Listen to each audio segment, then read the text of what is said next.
Welcome to another session of English. And if you remember, we had covered the poem Amanda in the last session.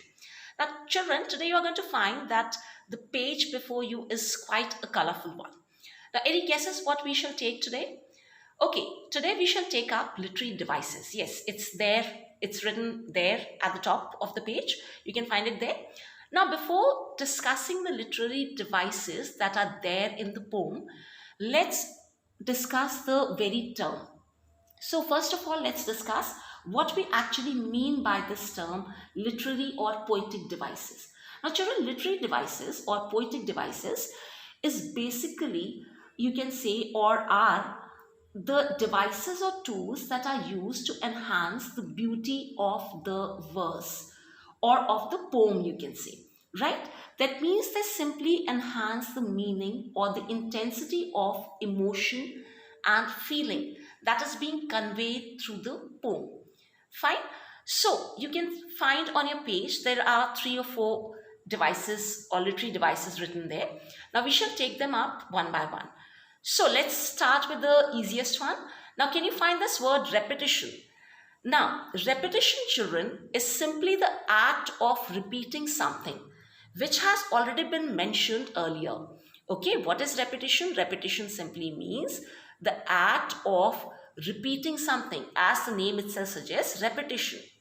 That means when you repeat a particular word, when you find a word getting repeated again and again in the whole poem, then that is repetition. So here can you find, is there any word that is being repeated throughout the poem? Yes, Amanda. Everything is spoken, everything is addressed to whom? Amanda.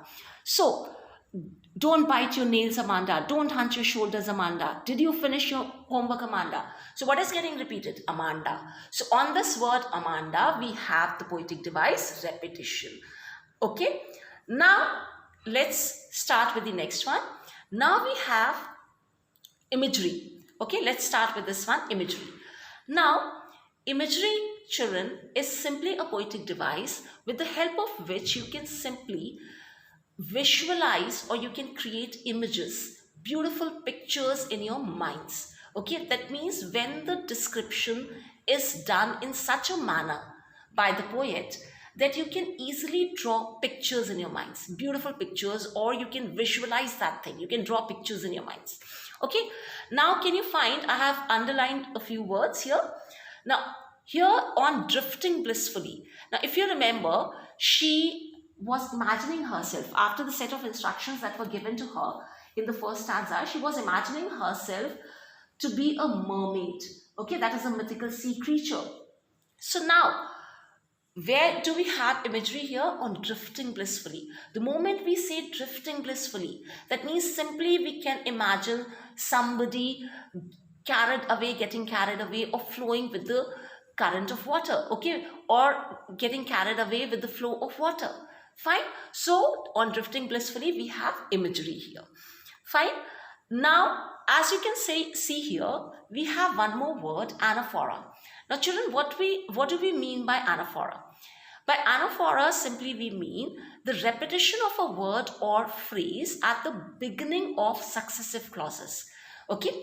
Now, when I say successive clauses, what do I mean by it? Clauses, by clauses simply here we mean the lines, okay, because in a poem how can you have clauses that much? So simply the lines. And successive means, children, one after the other. That means immediately after the first line, if in the very next line you are getting something at the beginning, you have to keep in mind that it has to be in the beginning, at the start or at the beginning of a line. Say for instance here, don't bite your nails, Amanda. Don't hunch your shoulders, Amanda.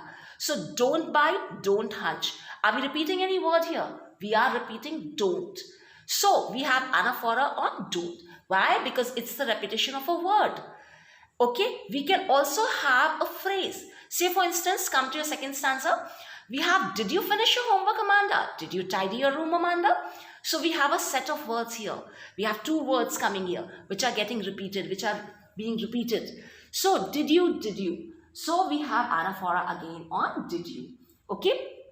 Now, after this, let's come to the third one. Now, you can find we have metaphor. Now, what do we understand by metaphor, children?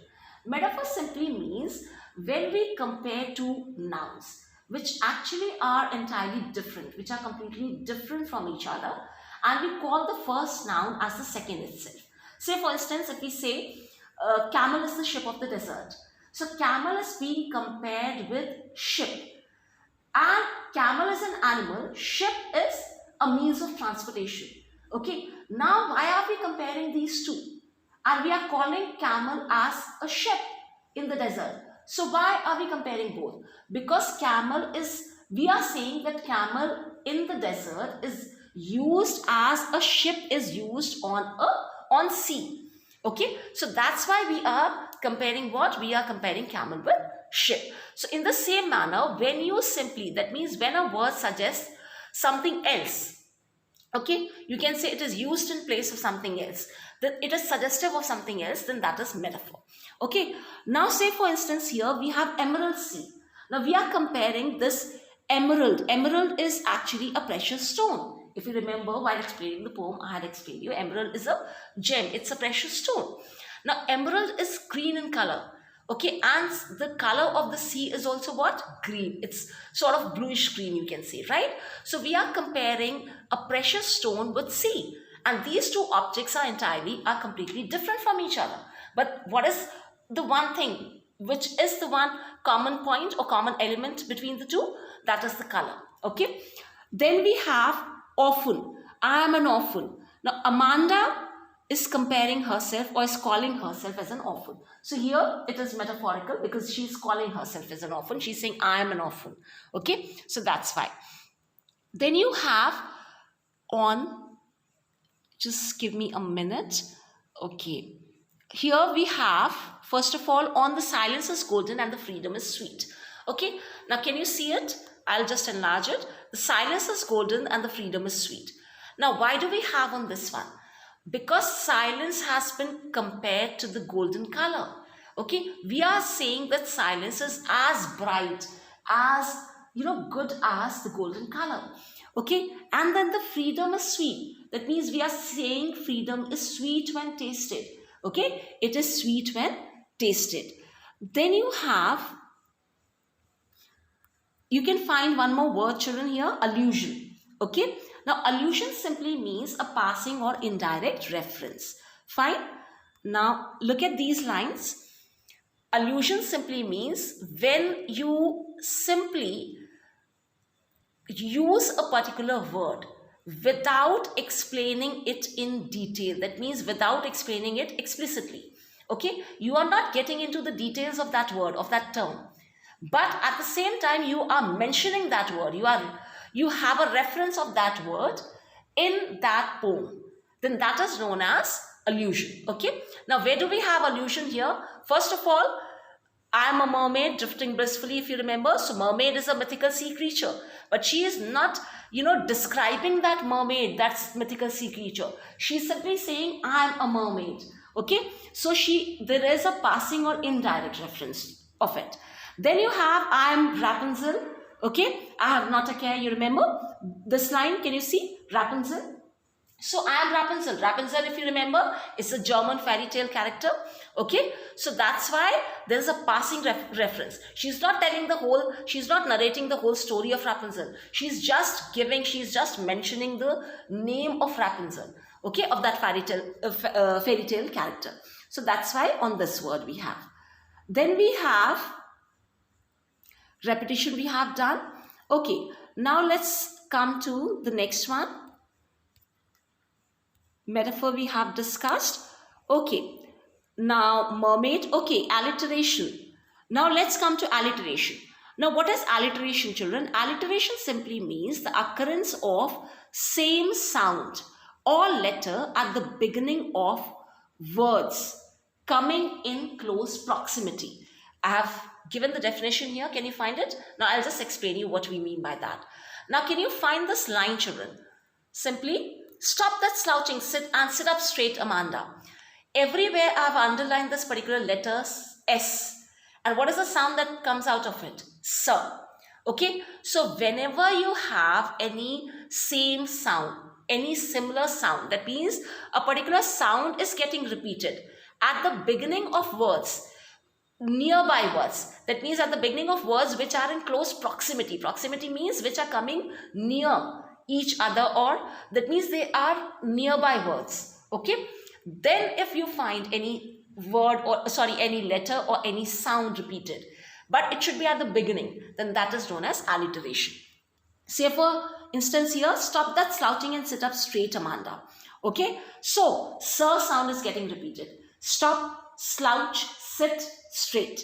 Then again here, look here. Okay, now you have alliteration. I think we have here only. Or okay, here also you have on. Okay, I think we are done with alliteration. We don't have many alliterations here.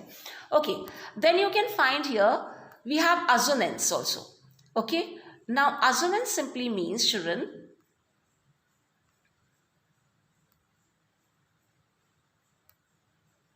okay, now look at this one, assonance. Now can you find, we have, I thought I told you to clean your shoes, Amanda.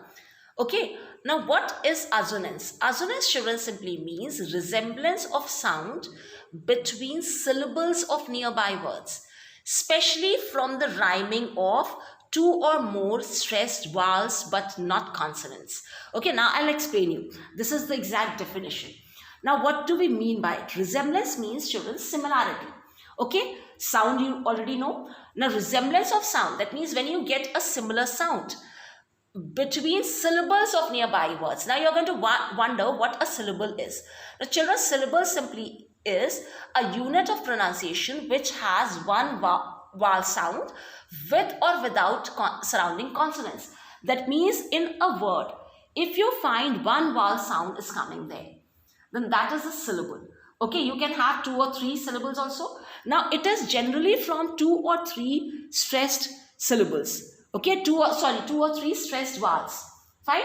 That means here, if it is a resemblance of sound between syllables of nearby words, whenever you have certain syllables and those are resembling, those have a common sound, those have a similar sound, you can say, and it is specially from 2 or more stressed vowel sounds.